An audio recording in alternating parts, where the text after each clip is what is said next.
So, according to the government, in surveys in 2012, 25 million Americans smoked marijuana between 2011 and 2012.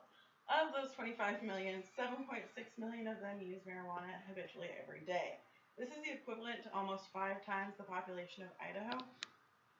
So my goal is to persuade you that legalizing marijuana is the right choice for America.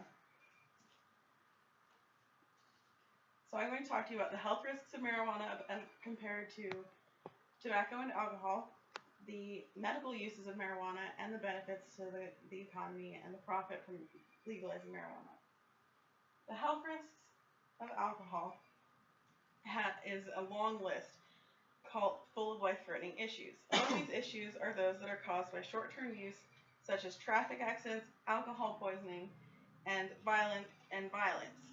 Long-term effects include neurological problems, cardiovascular diseases, and severe liver diseases.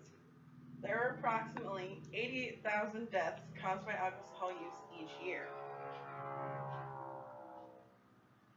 Tobacco also has a laundry list of effects on the body.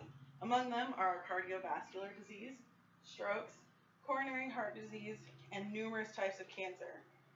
Every year there are roughly 390,000 tobacco-related deaths. Then there's the health risks of marijuana.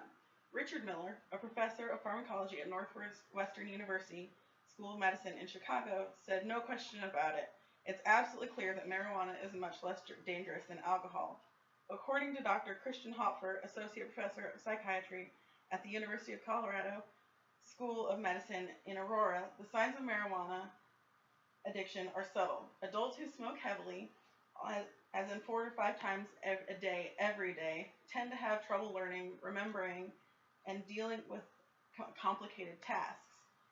Dr. Hoffer also stated that alcoholism caused more physical and emotional devastation than continued marijuana use. The effects of marijuana are few and much less severe than that of tobacco and alcohol, and there are no reported deaths caused by marijuana. As you can see, down here at the bottom is marijuana, and there are absolutely no deaths reported for marijuana ever. And then there's alcoholism, which, like I said, has roughly 88,000 deaths a year, and then tobacco, which has roughly 390,000 deaths a year.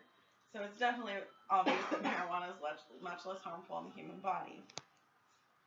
On top of that, marijuana has medical uses. Imagine being diagnosed with a deadly illness and knowing that as time went on, your health would only get worse.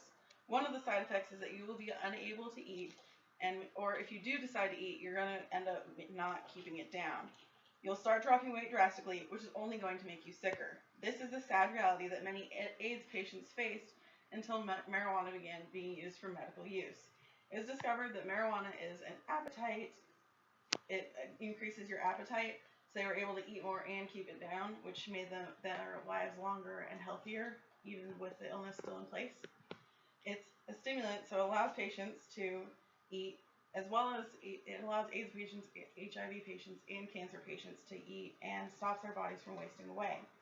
Marijuana is also used for neuropathic pain, nausea, glaucoma, and movement disorders. There have been 21 states so far that have legalized marijuana because they saw the benefits of making the lives of their patients easier.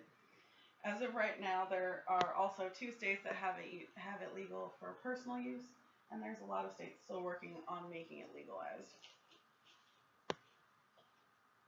Then there's the profit margin of legalizing marijuana. In 2012, more than 740,000 arrests were made for marijuana alone. Most of these were small possession charges. Every state spent an average of $3.6 billion a year on arrests for marijuana. The estimated market, so they spent $20 billion to spend enforcing the marijuana laws.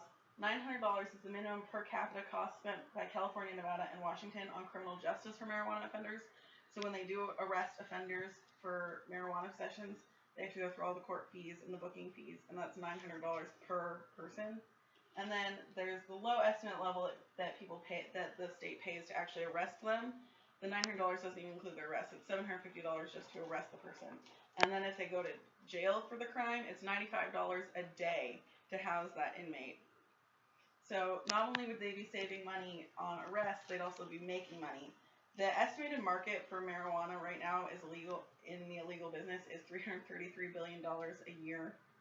And if marijuana was legalized, that would all become a part of the national economy as opposed to being untraceable, untaxable money. So because it's untaxable, if it became legalized, they estimate the boost to the treasury in taxes could be up to $9 billion a year. So in conclusion, there is an incredible amount of evidence as to why marijuana should be legalized in the United States. I provide you with information on the health effects of marijuana versus the health effects of tobacco and alcohol, the use of marijuana for medical purposes, and the profit for legalizing marijuana. Remember, 88,000, the number of people who die every year from alcohol use. 390,000, the number of people who die every year due to tobacco use. And 0, the number of people who die every year because of marijuana use. So the next time you see someone light up a cigarette or have a drink, remember that those substances cause more damage to people than marijuana. Consider thinking twice before you judge someone just because they use marijuana. Thomas Jefferson said, "The greatest service that can be rendered to any country is to add a useful plant to its culture."